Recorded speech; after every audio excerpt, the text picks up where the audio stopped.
अध्याय 70 सभी कर्मचारियों के लिए वेतन वृद्धि। 29 जनवरी शुक्रवार 18 तारीख से ओशन स्ट्रॉन्गहोल्ड द्वारा अर्जित लाभ खातों में दर्ज किए जा रहे थे। औसतन ये प्रति सप्ताह 4 से 5 लाख युआन कमा रहा था। खाते बंद होने में अभी 2 दिन शेष थे। इस दौरान पेई कियान ने अपनी क्षमता के अनुसार पैसा खर्च करना जारी रखा। उन्होंने घोस्ट जनरल और ओशन स्ट्रॉन्गहोल्ड के सर्वरों की बैंडविड्थ बढ़ा दी। प्रत्येक गेम के लिए उच्चतम विशिष्टताओं का चयन किया गया।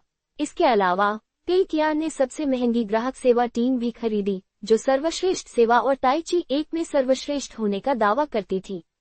हालांकि पेई कियान को अभी भी हर महीने इतना पैसा खर्च करने की आवश्यकता नहीं थी, कम से कम वह कंपनी का खर्च तो बढ़ा सकता था। फिर भी पेई कियान असहाय महसूस कर रहा था। पेई कियान पूरी तरह से आत्महत्या करने के लिए मजबूर महसूस कर रहा था। वह सिस्टम फंड में बचे 70 से 80 हजार युआन खर्च नहीं कर पा रहा था। इन 2 हफ्तों में पेई कियान ने चाहे जितना भी पैसा खर्च करने की कोशिश की हो, सिस्टम फंड फिर भी 10 लाख युआन से ज्यादा हो गया। एक अच्छी खबर यह थी कि नए खिलाड़ियों की संख्या लगातार कम होने के कारण घोस्ट जनरल की आय 3 महीने बाद आखिरकार तेजी से गिरी। इस हफ्ते इसने सिर्फ 2 लाख युआन कमाए। बुरी खबर यह थी कि ओशन स्ट्रॉन्गहोल्ड मुनाफा कमाना शुरू कर रहा था। इस हफ्ते ही इसने 4 लाख युआन से ज्यादा कमाए। इससे भी बुरी खबर यह थी कि यह तो बस शुरुआत हो सकती है। ओशन स्ट्रॉन्गहोल्ड घोस्ट जनरल जैसा नहीं था। ये दोनों गेम एक दूसरे से बहुत अलग थे। घोस्ट जनरल सिर्फ मोबाइल गेम खेलने वालों के बीच लोकप्रिय था। इसके अलावा इसकी कीमत इतनी कम होने के कारण ज्यादा से ज्यादा लोग परमानेंट कार्ड पर 30 युआन से ज्यादा खर्च नहीं कर पाते थे। इसीलिए इसकी आय ज्यादा समय तक नहीं टिकती थी। ओशन स्ट्रॉन्गहोल्ड अलग था। rednovelful.com पर और अध्याय पढ़ें। एक सफल FPS गेम के रूप में ओशन स्ट्रॉन्गहोल्ड अब गेमर्स के सबसे बड़े समूह को आकर्षित कर रहा है, गेम क्लाइंट पर खेलने वाले। इसके अलावा यह मुफ्त था और दूसरों के साथ साझा करना बेहद आसान था। रेड किलिन की इन गेम कीमत भी बहुत ज्यादा थी। हालांकि ज्यादा खिलाड़ियों ने ये हथियार नहीं खरीदा, लेकिन अगर एक भी व्यक्ति इसे खरीद लेता तो ये घोस्ट जनरल के 88 आम खिलाड़ियों द्वारा खर्च की गई राशि के बराबर हो जाता। ओशन स्ट्रॉन्गहोल्ड से होने वाली आय में शायद और भी बढ़ोतरी होती। पेई कियान ने घोस्ट जनरल और ओशन स्ट्रॉन्गहोल्ड को अपडेट करने और फिर गेम के लिए ढेर सारे आर्ट रिसोर्स खरीदने के लिए बहुत सारा पैसा खर्च करने के बारे में सोचा था। इससे उसे और भी ज्यादा पैसा कमाने का मौका मिलता। हालांकि अगर वह गेम अपडेट करता तो उसे नए पेवॉल भी लगाने पड़ते। ये सिस्टम का नियम था। इसके अलावा हिसाब किताब निपटाने से 1 हफ्ते पहले कोई भी अघोषित उत्पाद नहीं होना चाहिए था, अन्यथा हिसाब किताब की तारीख आगे बढ़ा दी जाती। इसलिए अगर वह गेम अपडेट करना चाहता या ऐसा ही कुछ करना चाहता तो उसे अगले हफ्ते तक इंतजार करना पड़ता। सिस्टम अन्य प्रकार के खर्चों की अनुमति देता था, जैसे कि उत्सव या बोनस। हालांकि इसकी एक सीमा थी। वह इन चीजों पर केवल एक उचित राशि ही खर्च कर सकता था। दूसरे शब्दों में, क्या 2 दिनों के भीतर नुकसान उठाना संभव था? ये बेहद मुश्किल होगा। फिर भी पेई कियान ने पूरी उम्मीद नहीं छोड़ी थी। उसने पहले ही इस बारे में सोच लिया था।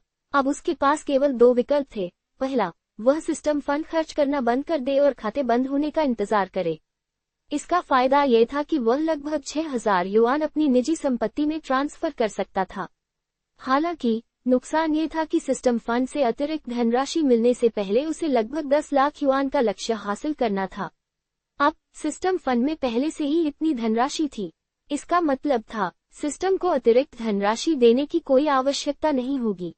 इससे वही परिणाम निकलेगा जो पिछली बार हिसाब किताब निपटाने के समय निकला था। दूसरा विकल्प था कि निपटान की तारीख को प्रभावित किए बिना सिस्टम फंड को जितना संभव हो उतना खर्च करना जारी रखा जाए। इसका लाभ यह था कि पेई कियान चाहे जितना भी खर्च करे, सिस्टम फंड निश्चित रूप से धनराशि प्रदान करेगा। ये राहत की बात थी। नुकसान ये था कि इससे पेई कियान की निजी संपत्ति में कमी आ सकती थी। 5,000 युआन घटकर 3,000 या 2,000 युआन हो सकते थे। हालांकि अगर वह इतना खर्च कर ले कि उसके पास 494,000 युआन से कम बचे, तो वह अभी की तुलना में अधिक लाभ कमा सकता था। इस बारे में लंबे समय तक सोचने के बाद पेई कियान को आखिरकार समझ आ गया।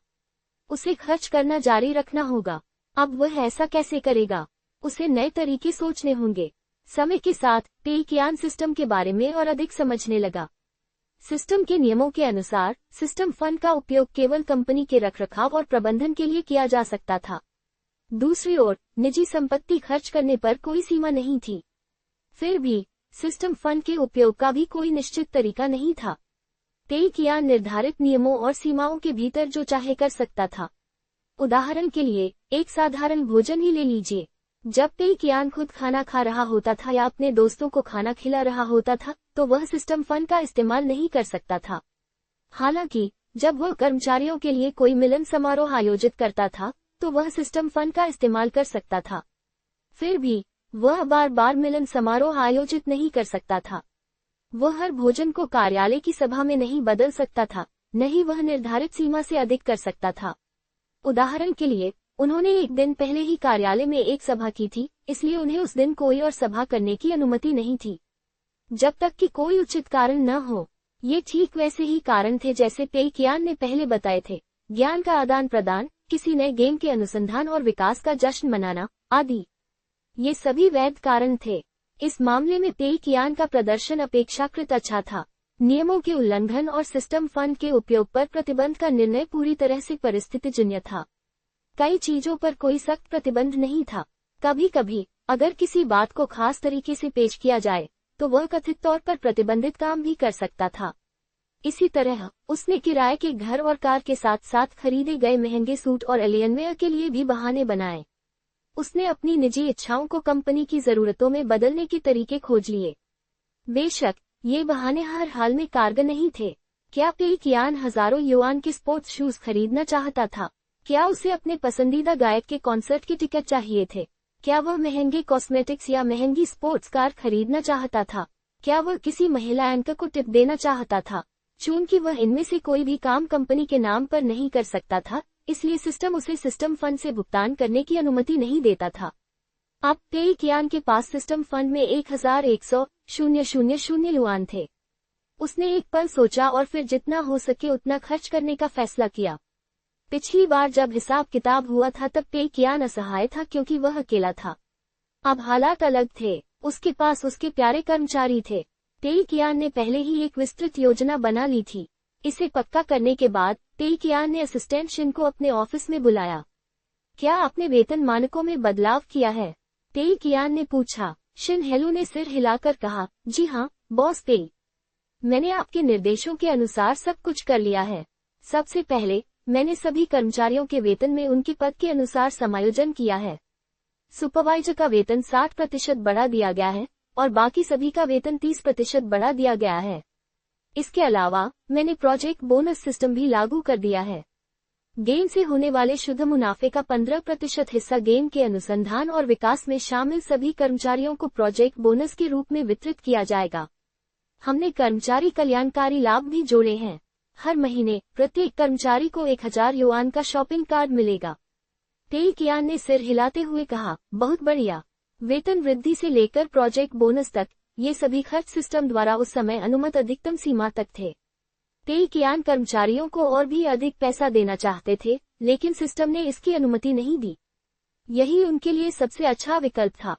ओशन स्ट्रॉन्गहोल्ड के प्रकाशन से पहले तेई कियान ने प्रोजेक्ट बोनस और शॉपिंग कार्ड वितरित करने के बारे में सोचा था। हालांकि वे ऐसे खर्चों को उचित नहीं ठहरा सके। इसका कारण ये था कि घोस्ट जनरल पूरी तरह से तेई कियान द्वारा बनाया गया था।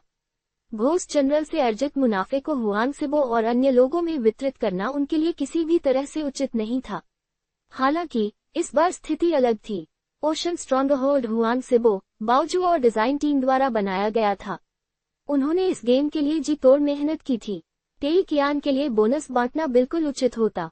इतना ही नहीं, अब जब कंपनी इतना मुनाफा कमा रही थी तो ये समझ में आता था कि वह कर्मचारियों के कल्याण के लिए शॉपिंग कार्ड बांटने में संसाधनों का इस्तेमाल करेगा। सहायक शिन ने एक छोटी सी नोटबुक पकड़े हुए कहा, वेतन आज तक दे देना चाहिए। क्या आपके पास कोई और निर्देश हैं? तेई कियान को राहत मिली। वेतन बांटने के बाद सिस्टम फंड 3 लाख युआन से अधिक कम हो जाएगा। अब जब उसने प्रोजेक्ट बोनस बांट दिए थे तो हर कर्मचारी 10,000 युआन से अधिक कमा रहा था। क्या उसके पास खर्च करने के लिए कुछ और बचा था? ये दूसरों पर दोष मढ़ने में माहिर होने का एक उदाहरण है। अध्याय 71 विशेष व्यय। तेई कियान को अचानक कुछ और सूझा।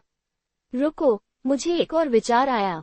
मैं हर कर्मचारी के लिए एक व्यय सीमा तय करूंगा। वे एक चक्र में कार्यालय की सामग्री और आवश्यक वस्तुओं पर एक निश्चित राशि खर्च कर सकते हैं।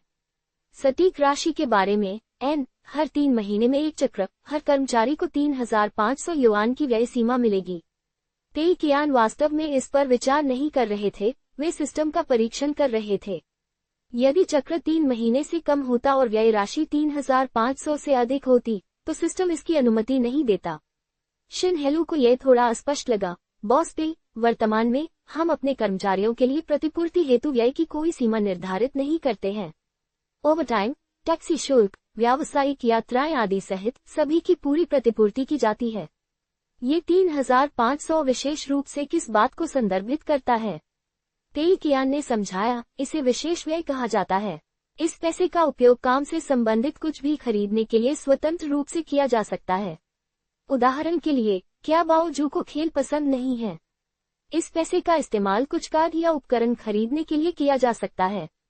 या शायद किसी कर्मचारी के पास पहले से ही अच्छे ईयरफोन हो, लेकिन अगर उसे लगता है कि बेहतर ईयरफोन से गेम की आवाज की गुणवत्ता बेहतर सुनाई देगी और गेम डेवलपमेंट में फायदा होगा, तो वह इस रकम से गेमिंग ईयरफोन खरीद सकता है।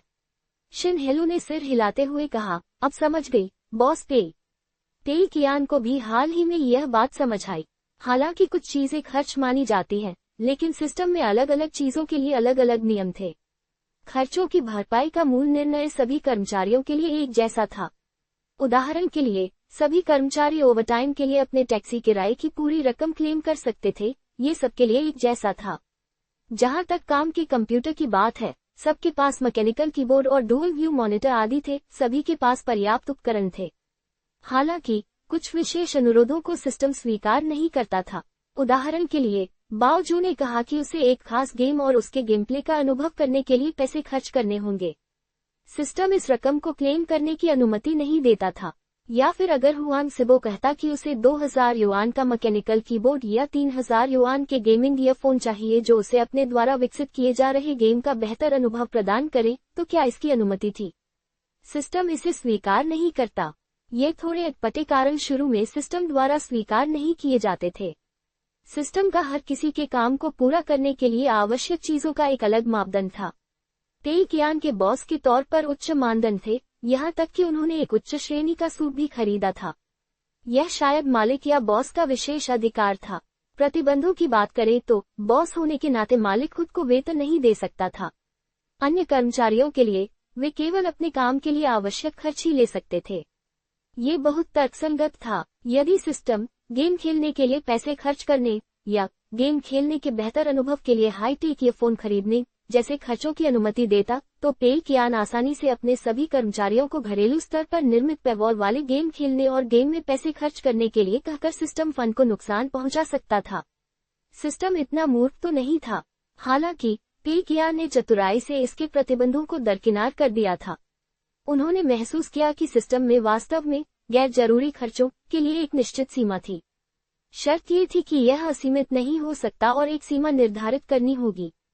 इसलिए सभी को एक निश्चित सीमा देकर वे अपनी कंपनी और काम के नाम पर सिस्टम फंड को खुलेआम खर्च कर सकते थे। तेई कियान ने अपनी उंगलियों पर गिनती की। देखने से तो ऐसा लगता है कि इस विशेष व्यय घटक के आधार पर वह वास्तव में अपने खर्च को 30 से 40 हजार युआन तक बढ़ा सकता है। इतना ही नहीं, ये रकम उत्पादन में बाधा नहीं डालेगी, ये पूरी तरह से कंपनी द्वारा कर्मचारियों को नियमों के अनुसार दिया जाने वाला लाभ था। इसका मतलब था कि भुगतान की तारीख आगे नहीं बढ़ाई जाएगी। तेई कियान मन ही मन बहुत खुश था, उसने खुद को प्रतिभाशाली समझा। कार्यालय, हाल ही में पूरा कार्यालय एक तरह की उन्मादी खुशी में डूबा हुआ था। डिजाइन टीम लगभग हर दिन गेमिंग के आंकड़े ताज़ा कर रही थी क्योंकि उन्होंने देखा कि ओशन स्ट्रॉन्गहोल्ड लोकप्रियता हासिल कर रहा है। ये पहले ही बुलेट होल को पीछे छोड़ चुका था।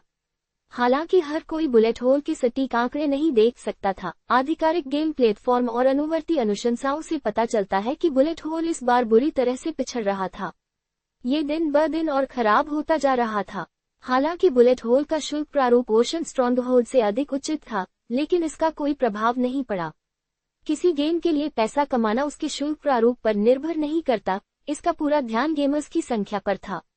भले ही किसी का चार्जिंग फॉर्मेट कितना भी उचित क्यों न हो, अगर गेमर्स गेम छोड़कर चले जाएं, तो उसका क्या फायदा। ओशन स्ट्रॉन्गहोल्ड की क्वालिटी बुलेट होल से कहीं बेहतर थी। इसलिए ओशन स्ट्रॉन्गहोल्ड ने हर तरह का दबाव बनाया और धीरे धीरे बुलेट होल के गेमर्स को अपनी ओर खींच लिया। जैसे जैसे प्लेयर्स कम खर्च करने लगे और ओशन स्ट्रॉन्गहोल्ड ज्यादा कमाने लगा, नुकसान सिर्फ बुलेट होल का ही हुआ। हुआंग सिबो ने खुशी से आह भरी। बॉस पेई वाकई दूरदर्शी थे और उनकी सोच को समझना नामुमकिन था। शायद जब उन्होंने सनस्ट्राइक स्टूडियो से अपनी पढ़ाई सफलतापूर्वक पूरी की थी, तब उन्होंने पहले ही इस बात का अंदाजा लगा लिया था। उन्होंने जानबूझकर बुलेट होल के साथ ही ओशन स्ट्रॉन्गहोल्ड की घोषणा की थी, ताकि बुलेट होल का प्रचार हो और ओशन स्ट्रॉन्गहोल्ड बुलेट होल की सफलता का फायदा उठा सके।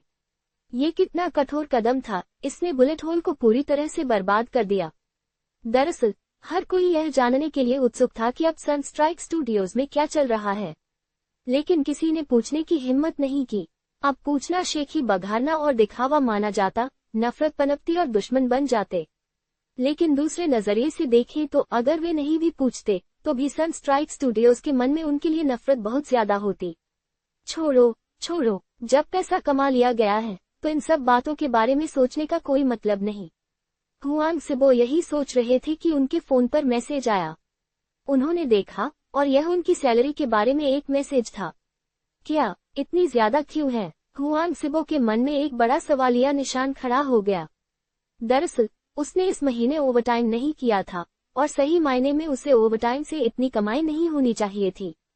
लेकिन जरा गौर से देखने पर यह आंकड़ा उसे चौंका गया। उसका मूल वेतन 4000 युआन था। 60% की बढ़ोतरी के बाद अब ये 6400 युआन हो गया था। प्रोजेक्ट बोनस ओशन स्ट्रॉन्गहोल्ड के मुनाफे का 15% था, इसलिए 2 हफ्तों के लिए ये लगभग 1,30,000 युआन था। प्रोजेक्ट के मुख्य योजनाकार के रूप में हुआंग सिबो को बाकी लोगों से थोड़ा ज्यादा मिलता था, लगभग 8,000 युआन। इस तरह इस महीने उसका वेतन 15,000 युआन तक पहुंच गया था। बेशक उसे आवास और बीमा के साथ साथ कर भी काटने थे।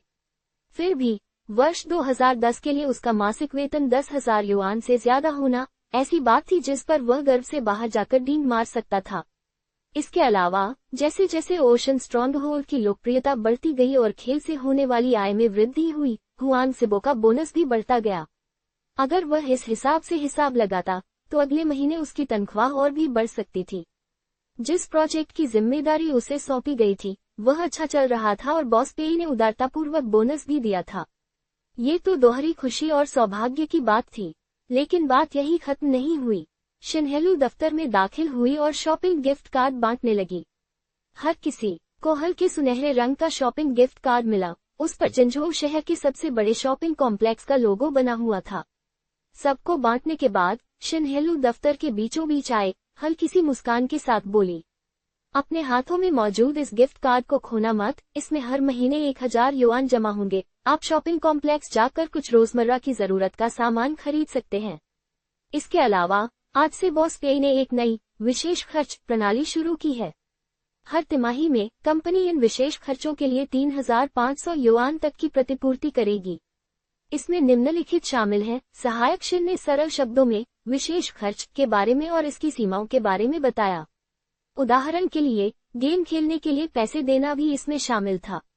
सभी ने उसकी बात सुनी और हैरान रह गए, खासकर बाओजू। वे सब अचंभित थे। ऐसी अच्छी बात भी है? क्या इसका मतलब यह नहीं है कि अब से जब भी बाओजू गेम खेलेगा उसे अपने पैसे से टॉपअप नहीं करना पड़ेगा? अनुवादक एटलस स्टूडियोज। संपादक एटलस स्टूडियोज। हर कोई थोड़ा शर्मिंदा महसूस कर रहा था। कंपनी ने उच्च गुणवत्ता वाले कंप्यूटरों की व्यवस्था की थी, ओवरटाइम वेतन, प्रोजेक्ट बोनस, नाश्ता सब कुछ दिया था। उनके सामान्य खर्चों का हिसाब पहले से ही काफी अच्छा था। अब अगर उनमें से कोई गेम खेलने के लिए अतिरिक्त पैसे भी खर्च करना चाहे तो क्या उसे भी खर्च में गिना जाएगा? मानो सबकी घबराहट को भांपते हुए शिनहेलू ने हल्की सी मुस्कान के साथ कहा, किसी को भी परेशान होने की जरूरत नहीं है। आज दोपहर बॉस पेई हम सब के साथ शॉपिंग कॉम्प्लेक्स में ओशन स्ट्रॉन्गहोल्ड की सफलता का जश्न मनाने चलेंगे। अपना सामान तैयार कर लीजिए, हम आज दोपहर ठीक 3 बजे निकलेंगे। नीचे हमारे लिए एक बस ठीक समय पर इंतजार कर रही होगी। पेई कियान ने पहले ही अनुमान लगा लिया था कि कुछ लोग इस विशेष खर्च का इस्तेमाल करने में हिचकिचाएंगे। उन्हें चिंता थी कि वे 3500 युआन के इस विशेष खर्च को करने के लिए तैयार नहीं होंगे।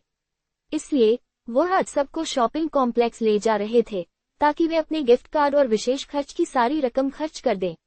आखिर टेई कियान तो इस समय दिल खोलकर खर्च कर रहे थे। जब सिस्टम फंड सेटलमेंट प्रक्रिया शुरू करेंगे तो उन्हें स्वाभाविक रूप से और पैसे मिलेंगे। अगर वह अभी अपने पास मौजूद पैसे खर्च नहीं करते तो यह फिजूल खर्ची होगी।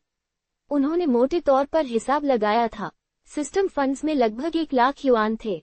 इस महीने की तनख्वाह और बोनस 4 लाख युआन थे, जबकि गिफ्ट कार्ड में 30,000 युआन थे। जब सभी लोग अपने विशेष खर्च का इस्तेमाल कर लेंगे तो 1 लाख युआन और बचेंगे। टेई कियान फिर अपने लिए कुछ और चीजें खरीदेंगे और शायद 1 लाख युआन और खर्च कर देंगे।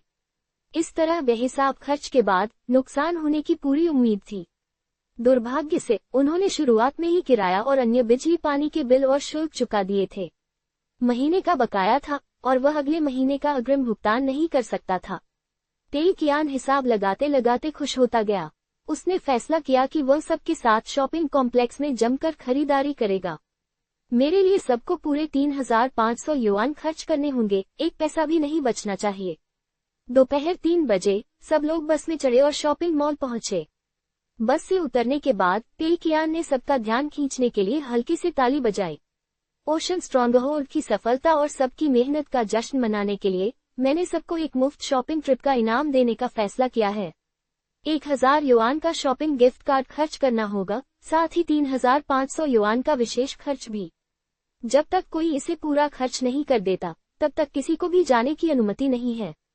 ठीक है, छुट्टी। सबने एक पल के लिए एक दूसरे की तरफ देखा और फिर खुशी से चिल्ला उठे। ठीक है, बहुत बहुत धन्यवाद बॉस पेई। कुछ युवा कर्मचारी तुरंत रिसेप्शन डेस्क की ओर दौड़ पड़े। मुफ्त शॉपिंग ट्रिप अविश्वसनीय लग रही थी। किसी ने भी पहले किसी कंपनी को इतना उदार होते नहीं देखा था। यह इतना बड़ा शॉपिंग मॉल था, वे जी भर के खरीदारी कर सकते थे। वे न केवल अपने शॉपिंग गिफ्ट कार्ड और विशेष खर्चों का इस्तेमाल कर सकते थे, बल्कि उनके पास वेतन भी था। वेतन वृद्धि के दौरान सभी के वेतन में बढ़ोतरी हुई थी। प्रोजेक्ट बोनस के साथ सभी के पास अच्छी खासी रकम थी। वे निश्चित रूप से बहुत सी चीजें खरीदना चाहते थे। टेई कियान ने जल्द ही देखा कि उनके सभी कर्मचारी समूहों में बंटकर निकल गए। जो सबसे जल्दी निकले वे थे जिन्हें खरीदारी की सबसे ज्यादा इच्छा थी। इन लोगों के लिए अपना सारा पैसा खर्च करना कोई बड़ी बात नहीं थी। जो थोड़े हिचकिचा रहे थे और जो भी दुकान दिखी उसमें घुस गए, वे शायद थोड़े ज्यादा सतर्क थे, लेकिन उनके पास भी ज्यादा पैसे नहीं बचे होंगे। आखिरी समूह, जो अपना समय आराम से बिता रहा था और खरीदारी में ज्यादा दिलचस्पी नहीं दिखा रहा था, टेई कियान को लगा कि उसे इस समूह पर कड़ी नजर रखनी चाहिए। ये लोग शायद अपना सारा पैसा खर्च न करें। सोच समझकर खर्च न करने की इस बुरी आदत को रोकना जरूरी था। हुआंग सिबो, शियाओ लू, लिन वान और मायांग जल्द ही इस आखिरी समूह का हिस्सा बन गए। टेई कियान ने इन चारों पर ध्यान केंद्रित करने का फैसला किया। लिन वान के अलावा बाकी 3 ऐसे थे जिन्हें पैसे खर्च करने का तरीका नहीं पता था और उनकी जरूरतें भी ज्यादा नहीं थीं। इसलिए उन्हें खरीदारी का ज्यादा शौक नहीं था।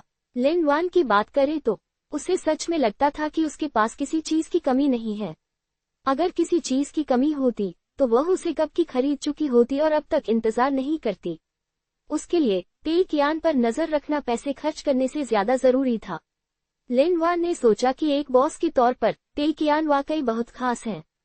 उन्होंने न सिर्फ सबको शॉपिंग गिफ्ट कार्ड और एक खास खर्च का टैग दिया था, बल्कि खुद सबको शॉपिंग के लिए भी बुलाया था। वे कितने सजग थे। क्या ये वही मशहूर विनोदी, मिलनसार, सहज और मेहनती बॉस हो सकते हैं? उनमें से कुछ लोग शॉपिंग मॉल में टहलते हुए जल्द ही शेनहुआ डिजिटल के खास स्टोर पर पहुंच गए। देश की सबसे बड़ी दूरसंचार और हार्डवेयर निर्माता कंपनी होने के बावजूद, यहां तक कि शेनहुआ कॉर्पोरेशन रियल एस्टेट और तकनीकी क्षेत्र में भी काम करती है। इसका मुख्य व्यवसाय कंप्यूटर, मोबाइल फोन, ईयरफोन आदि जैसे डिजिटल उत्पादों में था। शियाओ लू ने नवीनतम फ्लैगशिप फोन मॉडल उठाया और तुरंत ही उसे पसंद कर लिया। टेई कियान ने सोचा कि पिछले जन्म में इन्हीं वर्षों के दौरान इस्तेमाल होने वाले फोन मॉडलों की तुलना में इन फोनों का लुक वाकई काफी अच्छा था। पिछले जन्म में 2009 और 2010 में स्मार्टफोन इतने आम नहीं थे। बाजार में कई तरह के फोन उपलब्ध थे। उनमें से ज्यादातर में नंबर पैड के साथ बेसिक कीबोर्ड होते थे, कुछ में तो पूरा कीबोर्ड भी होता था। इस दुनिया में स्मार्टफोन का युग पहले ही आ चुका था, इसलिए यहाँ प्रदर्शित अधिकांश फोन पूरी तरह से टच स्क्रीन थे। ये दुनिया शायद उसकी पिछली दुनिया से 2 या 3 साल आगे थी। ये लगभग शाओमी के शुरुआती दौर जैसा लग रहा था। शियाओलू के हाथ में शेनहुआ जी9 मॉडल था। यह बाजार में मौजूद उन गिने चुने फोनों में से एक था जो मोबाइल गेमिंग पर ज्यादा ध्यान देता था। इसकी कीमत 3,999 युआन थी।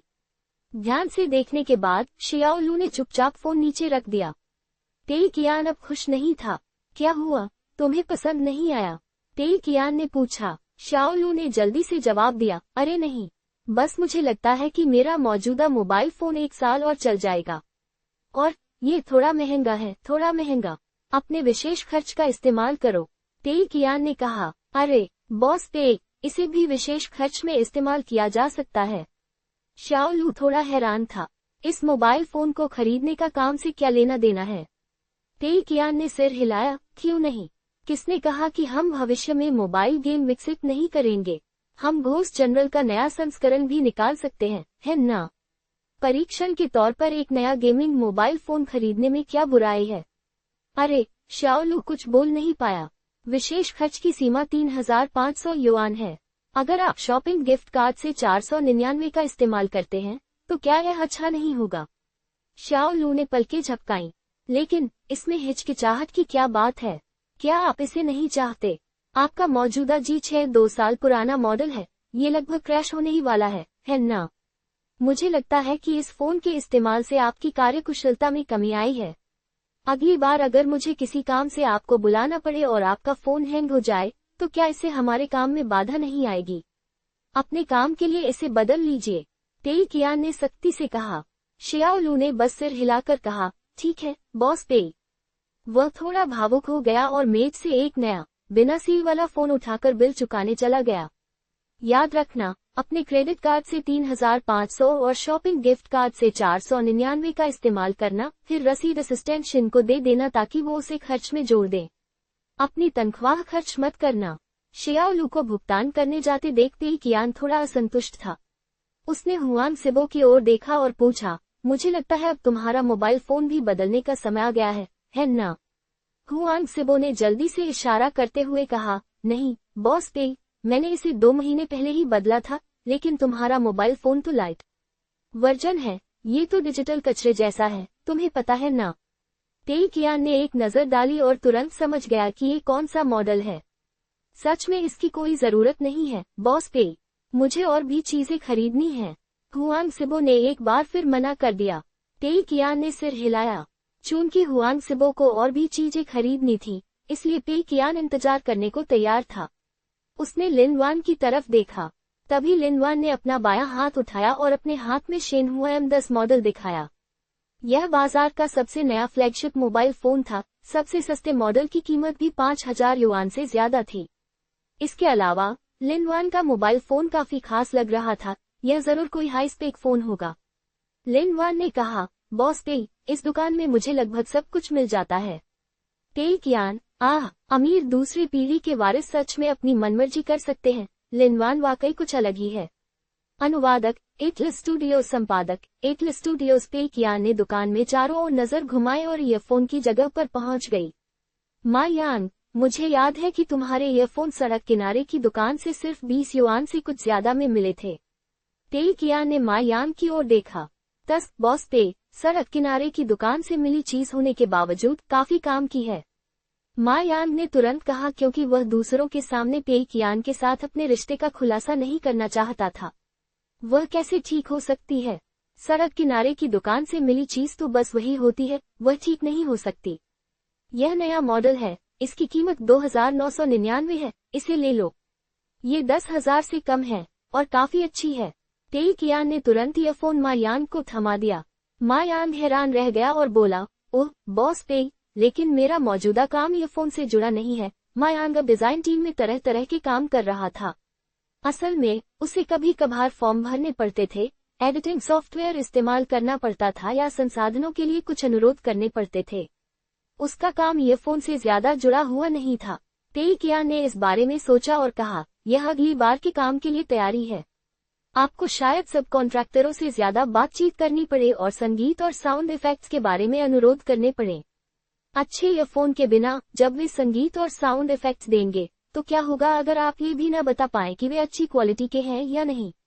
मा यांग ने अपना सिर खुजाया। लेकिन क्या कंपनी के कंप्यूटर के साथ आने वाले ईयरफोन पहले से ही काफी अच्छे नहीं हैं? तेई कियान का चेहरा उतर गया। क्योंकि ये कंपनी के ईयरफोन हैं, क्या आप इन्हें घर ले जा सकते हैं? अगर ऑफिस के बाद कोई आपात स्थिति आ जाए और आपको सब कॉन्ट्रैक्टरों से संपर्क करना पड़े, तो क्या होगा? मा यान चुप हो गया। ऐसा लगा जैसे तेई कियान की बात में दम था। मा यान ने मुस्कुराते हुए ईयरफोन लिए और भुगतान करने के लिए दौड़ पड़ा। शाओलू की तरह वह भी एक जोड़ी ईयरफोन खरीदना चाहता था, लेकिन वह अपने पैसे खर्च नहीं करना चाहता था। अतिरिक्त खर्चों में इसे दिखाने में उसे थोड़ी झिझक भी हो रही थी। हालांकि तेई कियान के कहने पर उन्हें कोई आपत्ति नहीं थी। उसने ईयरफोन उठा लिए। वे बहुत ही खूबसूरत थे। सबसे महत्वपूर्ण बात यह थी कि उसने अपने पैसे का एक भी हिस्सा खर्च नहीं किया था। कंपनी इसका भुगतान कर रही थी। भला ऐसी बढ़िया डील और कहाँ मिल सकती थी? जल्द ही शाओलू और मायान दोनों ने अपना भुगतान कर दिया। शाओलू ने तुरंत ईयरफोन का इस्तेमाल शुरू कर दिया। उसे ये बेहद पसंद आए। कुछ देर बाद वे मॉल में खरीदारी करते रहे। तेई कियान खरीदारी करते समय अपने कर्मचारियों पर नजर रखता था ताकि यह सुनिश्चित हो सके कि वे मनचाहा खर्च कर रहे हैं। उसने उत्पादकता बढ़ाने के बहाने हुआंग सिबो को नया टैबलेट कंप्यूटर खरीदने के लिए मजबूर किया। उसने 2 महिला रिसेप्शनिस्टों को भी कुछ सुंदर कपड़े खरीदने के लिए मजबूर किया, ये कहते हुए कि इससे कंपनी की छवि बेहतर होगी। इस खरीदारी में और भी कई चीजें शामिल थीं। जैसे ही उसे अपने कर्मचारियों में जरा सी भी इच्छा दिखती, वह तुरंत कोई न कोई बहाना बनाकर खरीदारी का आदेश दे देता। कुछ ऐसे मामले भी थे जहां तेई कियान को कोई औचित्य नहीं सूझता था। उदाहरण के लिए, एक पुरुष कर्मचारी अपनी प्रेमिका के लिए हैंडबैग खरीदना चाहता था। उसने उन्हें एक सामान बदलने के लिए कहा ताकि वह कुछ बहाना सोच सके। मॉल में एक चक्कर लगाने के बाद तेई कियान काफी खुश हुआ। हाँ, लगभग सभी ने अपना पैसा खर्च कर दिया था। जांच करने पर पता चला कि तेई कियान के दबाव और हेरफेर, वेतन, बोनस और शॉपिंग कार्ड बांटने के कारण आज सिस्टम फंड से 5,30,000 युआन खर्च हो चुके थे। सिस्टम फंड में मूल रूप से 1 लाख युआन थे। 5,70,000 युआन बचे थे। खैर, बाकी के लिए मुझे खुद ही प्रयास करना होगा। तेई कियान जानता था कि उसके कर्मचारियों ने अपनी पूरी कोशिश कर ली है। बचे हुए 70,000 युआन उसे खुद खर्च करने थे।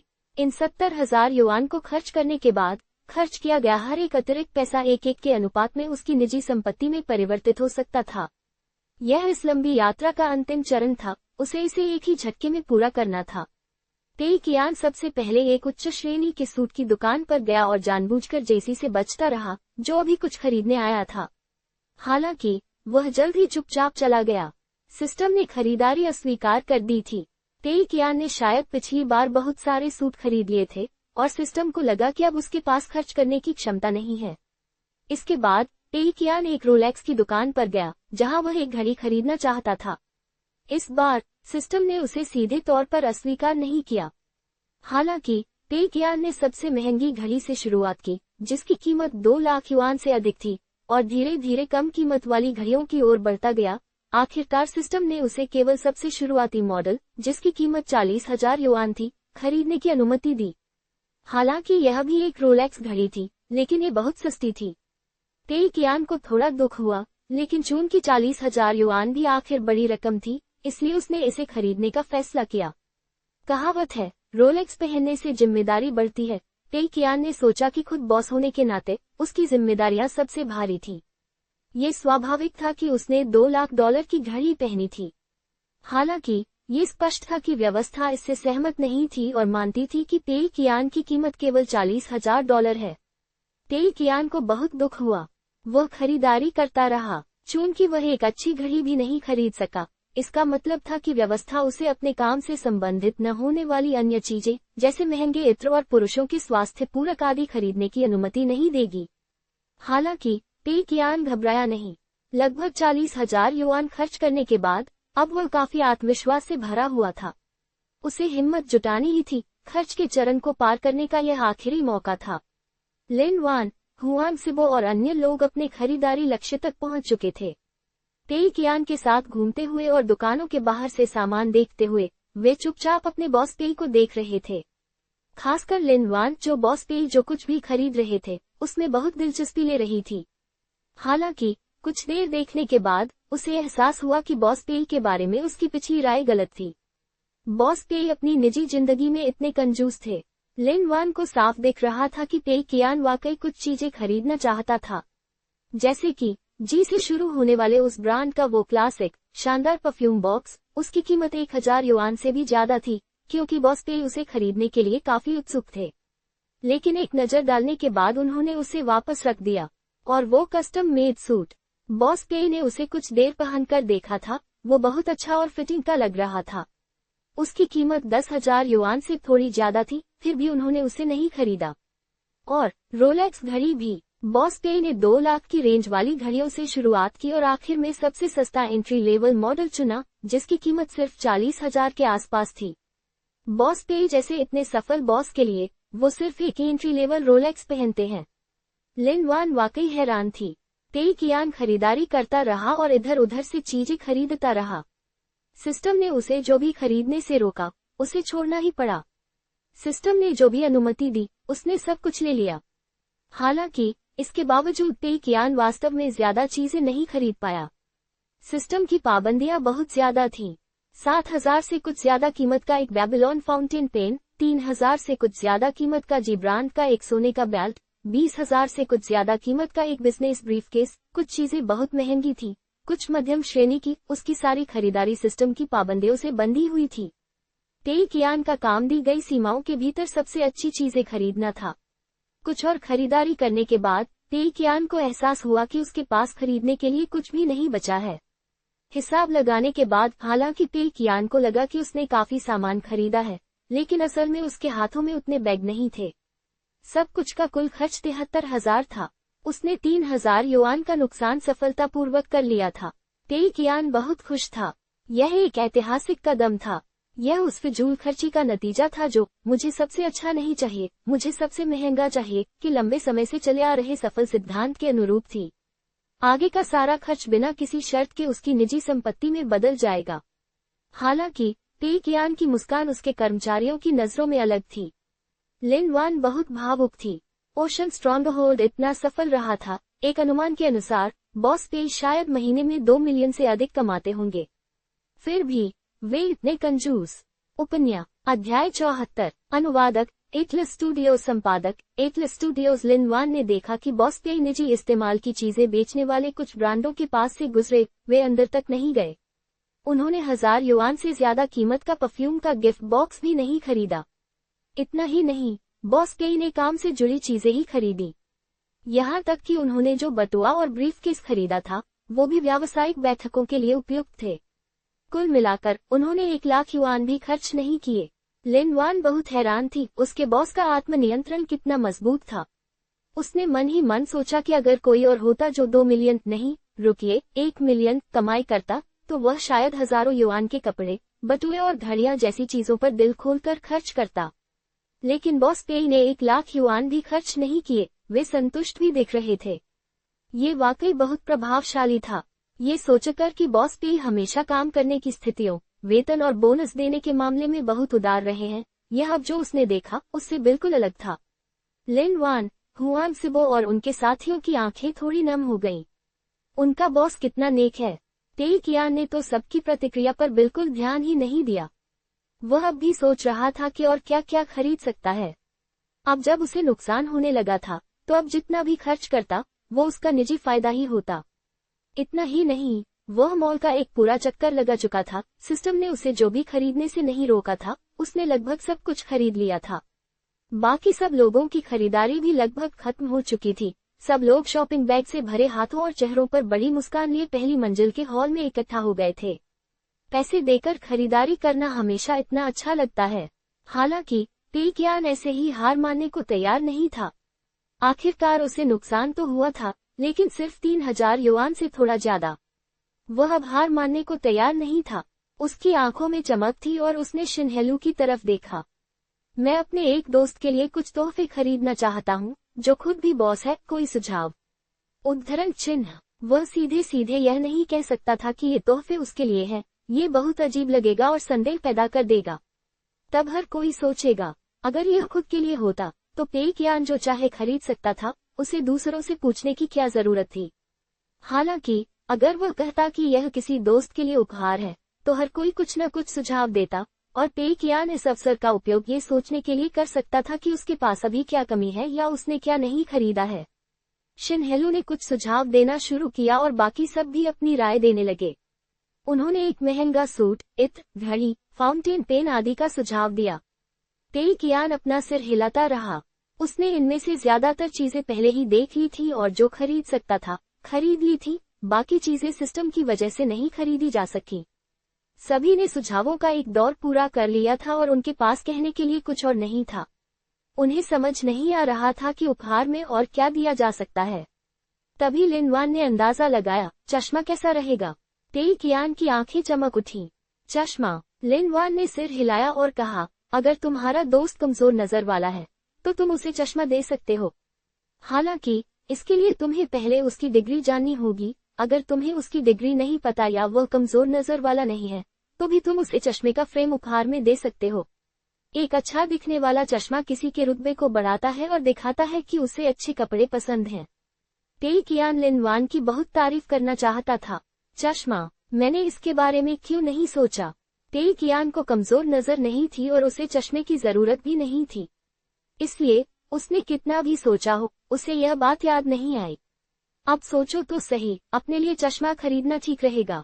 उसने असिस्टेंट शिन की तरफ देखा और कहा, मुझे सबसे महंगा चश्मा कहाँ मिलेगा। शिनहेलू ने थोड़ी देर सोचा और कहा, यहाँ एक लुई विटन की दुकान है जहाँ चश्मे मिलते हैं, वहाँ काफी महंगे होने चाहिए। हालांकि उनके ज्यादातर उत्पाद धूप के चश्मे हैं। मुझे नहीं पता कि आपको वही चाहिए या नहीं। मुझे वहाँ ले चलो। दोनों एस्केलेटर से ऊपर चढ़े और जल्द ही लुई विटन की दुकान पर पहुंच गए, जहां उन्हें चश्मे बेचने वाला शेल्फ मिला। पेकियान ने देखा कि कीमतें संतोषजनक थीं। सबसे सस्ता लगभग 2000 का था, जबकि सबसे महंगा 9000 से ऊपर का। 9000 में चश्मा मिलना, सच कहूं तो पेकियान के लिए थोड़ा अप्रत्याशित था। हालांकि यह उसके लिए अच्छी बात थी, लेकिन जब पेकियान ने 9000 युआन से अधिक कीमत का धूप का चश्मा उठाया तो सिस्टम ने उसे मना कर दिया। पेकियान अवाक रह गया। सिस्टम इस खरीदारी की अनुमति नहीं देगा। कितना निराशाजनक। उसने 8000 युआन से अधिक कीमत के दूसरे चश्मे के साथ फिर से कोशिश की। इस बार सिस्टम ने कोई चेतावनी नहीं दी। पेकियान बहुत खुश हुआ। दोनों चश्मों को ध्यान से देखने और तुलना करने के बाद उसने महसूस किया कि पहला मॉडल थोड़ा सही लग रहा था। ये बिल्कुल धूप के चश्मे जैसा दिख रहा था, क्योंकि चश्मे का फ्रेम थोड़ा ज्यादा भड़कीला था और इसलिए धूप के चश्मे की आवश्यकता को पूरा नहीं करता था। व्यावसायिक या व्यापार से संबंधित दूसरे चश्मे की बात करें तो हालांकि उस पर धूप का चश्मा लिखा था, लेकिन सुनहरे धागों से जड़ा पतला फ्रेम और सीधा व संकरा आकार उसे ज्यादा स्वीकार्य लगा। पेकियान ने उसे पहना, शिनहेलू की ओर देखा और पूछा, कैसा लग रहा है। शिनहेलू ने सिर हिलाकर कहा, बहुत ही शानदार लग रहा है बॉस। पेकियान बहुत खुश हुआ। इसमें कोई हैरानी नहीं कि सिस्टम ने कोई चेतावनी नहीं दी थी। ये चश्मा व्यापार के लिए भी इस्तेमाल किया जा सकता था और वाकई में उसकी शान बढ़ाता था। सिस्टम ने जरूर सोचा होगा कि व्यापारिक सौदों के दौरान इसे पहनने से शान बढ़ती है। इसका काम सूट जैसा ही था, इसलिए इसे अनुमति दी गई थी। पेकियान ने डिजाइन में थोड़े अंतर वाले 2 चश्मे उठाए। ये सिस्टम द्वारा स्वीकृत सबसे महंगे चश्मे थे। मैं इन्हें ही लूंगा। पेकियान तुरंत अपना कार्ड स्वाइप करना चाहता था। भुगतान हो जाने के बाद सेल्सवुमन ने झटपट एक खूबसूरत गिफ्ट बॉक्स निकाला और चश्मे को पेकियान के लिए अच्छे से पैक कर दिया।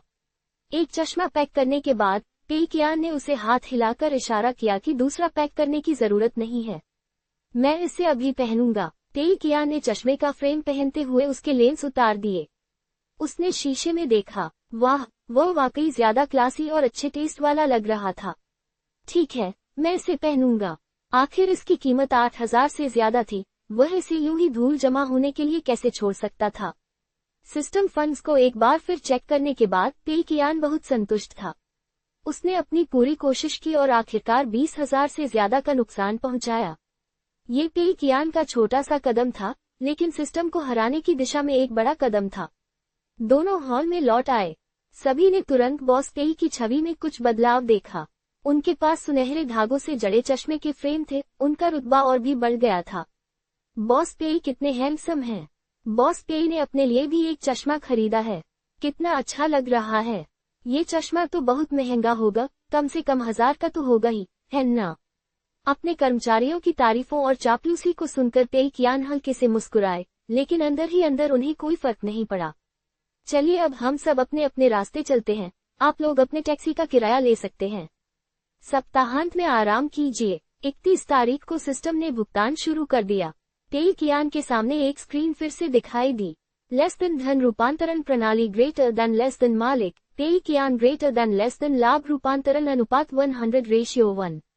हानि रूपांतरण अनुपात 1:1 ग्रेटर देन लेस देन निपटान शुरू हो रहा है। Greater than less than system fund 478,723.5 212,276.5 greater than less than व्यक्तिगत संपत्ति 608.3 ग्रेटर देन लेस देन निपटान प्रगति पर है। ग्रेटर देन लेस देन रूपांतरण प्रगति पर है। Greater than less than system fund 478,723.5 greater than less than व्यक्तिगत संपत्ति 21,884.8 21,276.5 ग्रेटर देन पेई कियान इतना भावुक हो गया कि रोने को बेताब था।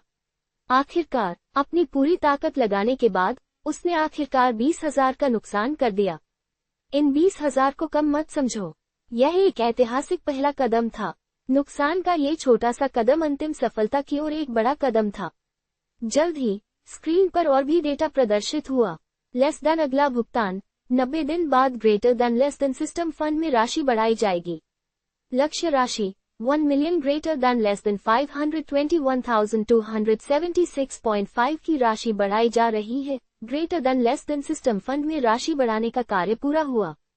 Greater than less than system fund 1 million greater than less than व्यक्तिगत संपत्ति 21,884.8 ग्रेटर देन लेस देन इस सप्ताह का विशेष कार्य कंपनी को एक व्यस्त शहरी क्षेत्र या विश्वविद्यालय के पास स्थित एक दुकान या भवन का मालिक होना चाहिए।